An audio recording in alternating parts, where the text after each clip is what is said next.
Dans cette vidéo, Jean-Robert Jean-Noël analyse la situation de la guerre russo-ukrainienne en ce début d'année 2025.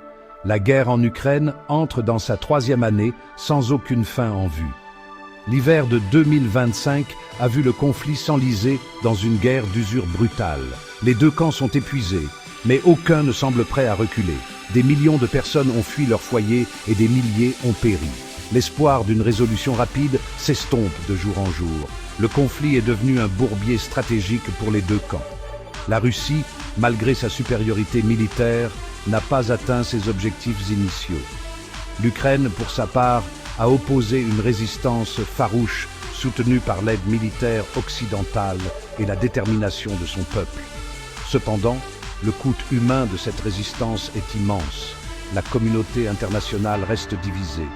L'Occident continue de soutenir l'Ukraine avec une aide militaire et humanitaire, mais sa détermination est mise à l'épreuve. La Russie, confrontée à des sanctions paralysantes, a trouvé des alliés en Chine, en Iran et en Corée du Nord, alimentant davantage le conflit. La guerre a déstabilisé la région, entraînant une crise de réfugiés et exacerbant les pénuries alimentaires mondiales. Alors que la neige tombe sur les champs de bataille gelés d'Ukraine, l'avenir reste incertain. Le monde observe avec horreur le conflit qui s'éternise. Malgré l'impasse, les deux camps ont lancé des offensives ces dernières semaines. L'Ukraine, cherchant à capitaliser sur l'épuisement de la Russie, a lancé une contre-offensive dans le nord-est. Les forces ukrainiennes ont réalisé des gains modestes dans la région de Koursk, repoussant les lignes russes et infligeant de lourdes pertes. Ces contre-offensives visent à perturber les lignes d'approvisionnement russes et à saper leur morale. La Russie, cependant, n'est pas restée inactive. Elle continue de réaliser des gains progressifs dans la région du Donbass, concentrant ses efforts sur la prise de villes clés. Les combats dans cette région ont été particulièrement violents, caractérisés par de lourds duels d'artillerie et des combats de rue. La Russie a également intensifié son utilisation de missiles et de drones pour cibler les infrastructures ukrainiennes, espérant paralyser la capacité de résistance du pays. La situation dans le sud reste tendue. La Russie conserve le contrôle de la Crimée, qu'elle a annexée en 2014, et a établi un pont terrestre vers la péninsule.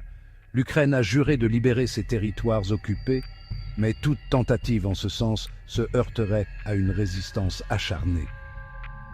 La mer Noire reste un point chaud, les deux camps s'accusant mutuellement de violer les accords maritimes. La guerre en Ukraine a été témoin de l'utilisation généralisée de drones, marquant une nouvelle ère dans la guerre. Ces véhicules aériens sans pilote sont devenus indispensables pour les deux camps, offrant un moyen rentable d'effectuer des reconnaissances, de lancer des attaques et de contrer les défenses ennemies. L'Ukraine, en particulier, a utilisé efficacement les drones Bayraktar TB2 de fabrication turque pour détruire des chars et des pièces d'artillerie russes et, par la suite, a développé ses propres moyens pour frapper des cibles stratégiques de la Russie. La Russie, initialement prise au dépourvu par les capacités de drones de l'Ukraine, a réagi en déployant sa propre flotte de véhicules aériens sans pilote. Il s'agit notamment de l'Orlan 10, utilisé pour la reconnaissance et l'acquisition de cibles, et de la munition rôdeuse Lancet, qui peut frapper des cibles avec une précision extrême.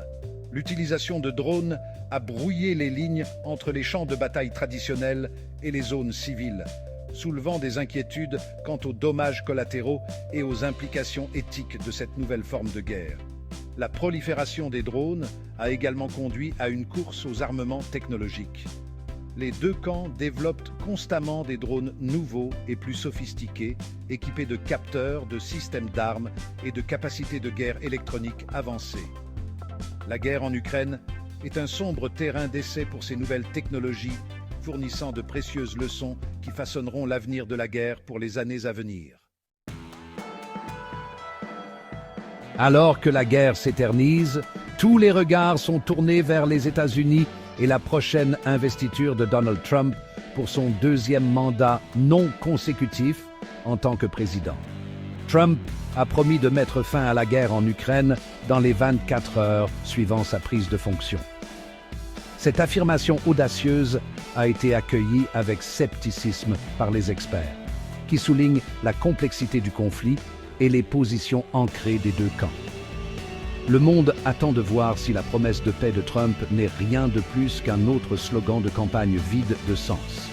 Aimez, commentez, partagez cette vidéo et surtout abonnez-vous à Jean-Robert Jean-Noël TV. À la prochaine sur cette chaîne.